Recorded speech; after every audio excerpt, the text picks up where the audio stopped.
तो चैप्टर की स्टार्टिंग में हम देखते हैं जो अपना फर्स्ट प्लेस चैंग किंगमो रहता है, उसने अपने प्रोफेशन को चेंज कर लिया होता है वैग्रेंट क्लास में। जिसको सुनने के बाद वहाँ पर जितने भी लोग रहते हैं वो बोल रहे होते हैं, हेवंस, क्या मैं पागल हो गया हूँ? मैं वही देख रहा हूँ जो मेरी आंखें देख रही हैं। यार, अगर तुमको अपना टैलेंट नहीं चाहिए था तो हमको दे देते। तुम्हें इतने बेकार से क्लास चेंज करने की क्या ज़रूरत थी? देन जो अपने डायरेक्टर रहते हैं वो बोल रहे होते हैं, जाओ एरलोंग, इस बच्चे के पास कितना सारा पोटेंशियल था। आखिरकार मुझे ये बता, तुम उसको क्लास में सिखा क्या रहे थे?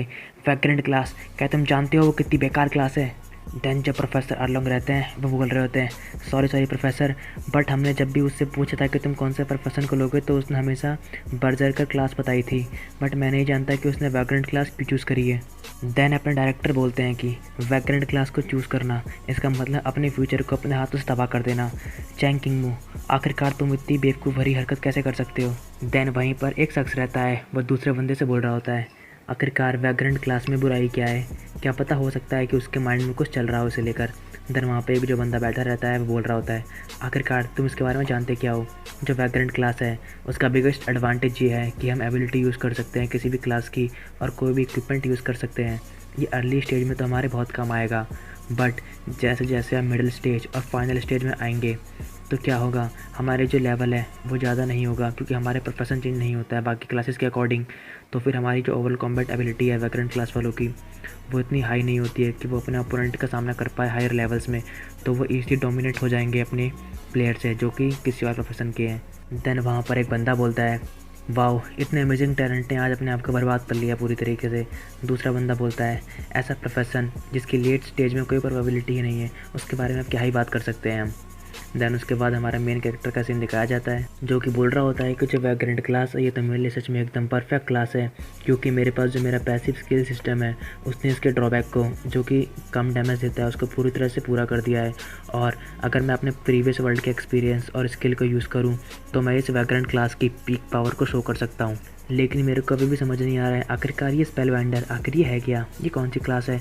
देन वो अपनी प्रोफेशन को चेक कर रहा होता है जो कि स्पेल बाइंडर रहती है। फिर हमें स्पेल बाइंडर के बारे में बताया जाता है। स्पेल बाइंडर प्रोफेशन के लोग जो भी हैं वो एक्टिवली किसी भी एकेडमी और ऑर्गेनाइजेशन की स्किल को यूज़ नहीं कर सकते हैं, वो बस वही सपोर्टिंग स्किल यूज़ कर सकते हैं जो कि बॉस को डिफीट करने पे मिलती है। एंड जब भी हम लेवल अप करेंगे तो हमें एडिशनल 2 स्टॉट पॉइंट दिए जाएंगे, और जब भी हम किसी भी इंस्टेंट डंजन में एंटर करेंगे तो वो ऑटोमेटिकली अपनी हाईएस्ट डिफ़िकल्टी पर होगा। और हाँ, एक बार अगर हम उस डंजन को कंप्लीट कर देते हैं तो हमारा एक लेवल इंक्रीज़ हो जाएगा, और यही सारी खासियत है स्पेल बाइंडर की। देन अपना किंग में बोलता है कि क्या हम किसी भी ऑर्गेनाइजेशन से या फिर अकेडमी से एक्टिवली स्किल को यूज़ नहीं कर सकते हैं? ये तो सच में परफेक्ट है मेरे लिए।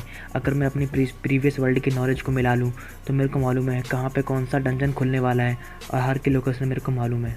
देन यानी कि सच में ये स्पेल बाइंडर तो मेरे लिए ही बनी है। तो अभी के लिए मेरा सबसे ज़रूरी जो काम है वो ये है कि मैं अपने पैसिव स्किल डैमेज को इंक्रीज़ करूं। देन हम देखते हैं वो अपनी स्ट्रेंथ को बढ़ा देता है, जितने उसके पॉइंट होते हैं लेवल अप करने से उसको मिले होते हैं। देन उसके बाद हम देखते हैं हमें कुछ और का सीन दिखाया जाता है जो कि उसी डंजन में रहते हैं।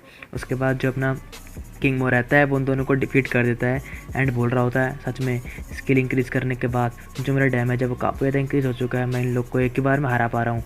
देन और को डिफीट करने के बाद हम देखते हैं वहाँ पे एक स्पेशल आइटम ड्रॉप होता है जो कि होता है बुक ऑफ डीमंस, जिसको अपना मेन कैरेक्टर उठाते हुए बोल रहा होता है, ये तो उसी बुक की तरह लग रही है जो कि स्पेशल मिशन को अनलॉक करने के लिए यूज़ होती है। मैं तो इस स्पेशल मिशन के बारे में बिल्कुल भूल ही चुका था। तो बॉस को हराना भी डिले करते हैं थोड़ा सा। सबसे पहले हम एक काम करते हैं, सारे आइटम को इकट्ठा कर लेते हैं जो कि इस हिडन मिशन को अनलॉक करने में यूज़ होंगे। देन हम देखते हैं कि अब बस 60 मिनट बचे होते हैं एग्जामिनेशन एंड होने के लिए। एंड उसके बाद हमें फाइनल बॉस का सीन दिखाया जाता है ज़ेलन का, जो कि हमारा फाइनल राउंड चैलेंज होगा। हम देखते हैं बॉस ज़ेलन काफ़ी ज़्यादा खतरनाक लग रहा होता है, इसको हरा कर ही हम अवेकनिंग स्टोन को टच कर पाएंगे और अपने टैलेंट को अवेकन कर पाएंगे। एंड देन हम देखते हैं वहाँ पर एक बंदा होता है जो बोल रहा होता है, तो ये है ज़ेलन, सच में ये तो काफ़ी ज़्यादा पावरफुल लग रहा है, बट एक बार मैंने इसको डिफीट कर दिया तो मैं सक्सेसफुली अवेकन हो जाऊंगा। इतना कहने के बाद हम देखते हैं जो वो बंदा रहता है वो अपने ज़ेलन की तरफ बढ़ जाता है अपना डैगर लेके उस पर अटैक करने के लिए। बट हम देखते हैं जो अपना ज़ेलन बॉस रहता है वो अपनी स्किल सेक्रीफाइस को यूज़ करता है जो कि उसकी सबसे खतरनाक स्किल रहती है। फिर हम देखते हैं सेक्रीफाइस स्किल की मदद से क्या होता है, अगर एक बार कास्ट हो गया तो जो बंदा है ना वो कर्ज हो जाएगा और उसकी हालत बिगड़ती जाएगी और वो अपने बेस स्टैट से भी कम स्टैट्स में आ जाएगा। फिर हम देखते हैं जो बंदा रहता है वो जैलन पर अटैक करने जा ही रहा होता है, तभी जो जैलन के सबऑर्डिनेट रहते हैं तो वहाँ पर ग्रीन और टाइप के मॉन्स्टर वो उस पर अटैक करके दूर भेज देते हैं। एंड हम देखते हैं जो जैलन का अटैक है सक्सेसफुली उस पर लग जाता है सेक्रीफाइस और उसके बेस स्टैट काफ़ी ज़्यादा कम हो जाते हैं और वो कुछ भी नहीं कर पा रहा होता है। देन जैलन जो अपने 2 बंदे रहते हैं उसके सबऑर्डिनेट मॉन्स्टर को अटैक करने का ऑर्डर देता है। एंड देन हम देखते हैं वो ग्रीन ऑर्क जो रहता है खतरनाक वाला वो अटैक करता है उस बंदे पे। एंड देन वो बंदा जो रहता है वो डॉज नहीं कर पाता, ना ही बच पाता है, क्योंकि उसकी जो बेस स्टैट है वो कम हो चुके हैं जैलन के सेक्रीफाइस कर्स की वजह से। एंड देन वो बंदा डिफीट होकर पोर्टल से बाहर आ जाता है।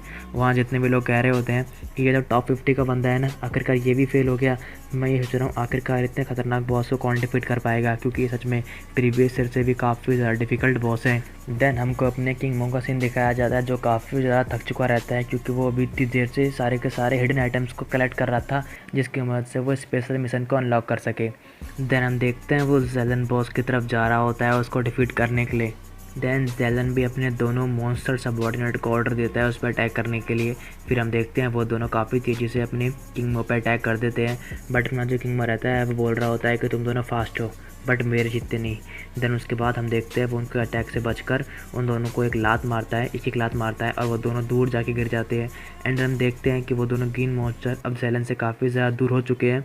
देन जो अपना किंग मो रहता है वो सोच रहा होता है अपने मन में, अब जबकि इसके दोनों प्रोटेक्टर जैलन के दूर जा चुके हैं उससे और वो अभी अपना स्पेशल स्किल कास्ट कर रहा है सेक्रीफाइस, तो उसके पास कोई चारा नहीं है मेरे स्किल को डॉज करने का। हम देखते हैं कि वो जैलन अपने सेक्रीफाइस को चार्ज कर रहा होता है, बट तभी जो अपना किंग मो रहता है वो उसकी तरफ आ जाता है।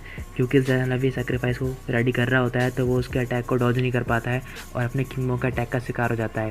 बट हम देखते हैं जब अपने किंग मो रहता है वहीं पर उसको लात मारता है और अपना जो जैलन रहता है वो हवा में उड़ जाता है। उसके बाद अपना किंग मो अपनी गैचलिंग गन निकालता है और बोलता है कि मेरे को अभी एक्ट करना होगा जल्दी। देन वो अपनी गैचलिंग गन की मदद से कुछ गोलियां फायर करता है जो कि सारी की सारी एक्यूरेटली उस पर लग जाती हैं, क्योंकि प्रीवियस वर्ल्ड में उसके पास एक स्किल थी जिसकी मदद से वो एक्यूरेटली अटैक कर सकता है, वो अभी भी उसके पास थी उसकी नॉलेज के अकॉर्डिंग। फिर उसकी गन खाली हो जाती है पूरी तरह से एंड जैलन वहाँ पर गिर जाता है। उसके बाद जो जैलन रहता है वो अपने बर्जक फ्रेंजी स्टेट में आ जाता है जहाँ पे वो पागल हो चुका है, पूरी तरीके से अटैक कर रहा है। देन अपना किंग मो अपने जो गैचलिंग गन को स्विच करता है अपने स्फीयर से एंड जो अपना जैलक रहता है जैलन उसके पैरों पर अटैक करता है और उसकी हड्डियाँ टूट जाती हैं, जिसकी मदद से हम देखते हैं उसकी मूवमेंट जो स्पीड रहती है वो स्लो हो जाती है। देन अपना किंग मो बोल रहा होता है कि ये जो डंजन है वो इतना हार्ड क्यों है तुम्हें मालूम है, क्योंकि ये डंजन अपॉर्चुनिटी बेस्ड है। जब तक जैलन के पास उसके दोनों सबऑर्डिनेट रहेंगे मॉन्स्टर उसको हराना इम्पॉसिबल है, क्योंकि उसकी जो सेक्रीफाइस स्किल है अगर वो एक बार उसे कास्ट कर ले तो इसको हराना अनबीटेबल हो जाएगा। बट जबकि मैंने इसके दोनों मॉन्स्टर को पहले डिफीट कर दिया है तो इसको हराना एकदम मच्छर की तरह आसान हो गया। इसकी कमज़ोर ब्रेन को अब कोई भी बस एक ही हमले से तोड़ सकता है। जैलन तेरा गेम ख़त्म हुआ यहाँ पर। तो आज के लिए बस इतना ही, आप लोग से मिलते हैं नेक्स्ट चैप्टर में, तब तक के लिए बाय बाय। और हाँ, इस वीडियो को लाइक कर देना और कमेंट करके बताना आपको कैसी लगी और सब्सक्राइब भी कर देना ताकि आपको नोटिफिकेशन आ जाए कि मैं नेक्स्ट वीडियो कब डाल रहा हूँ।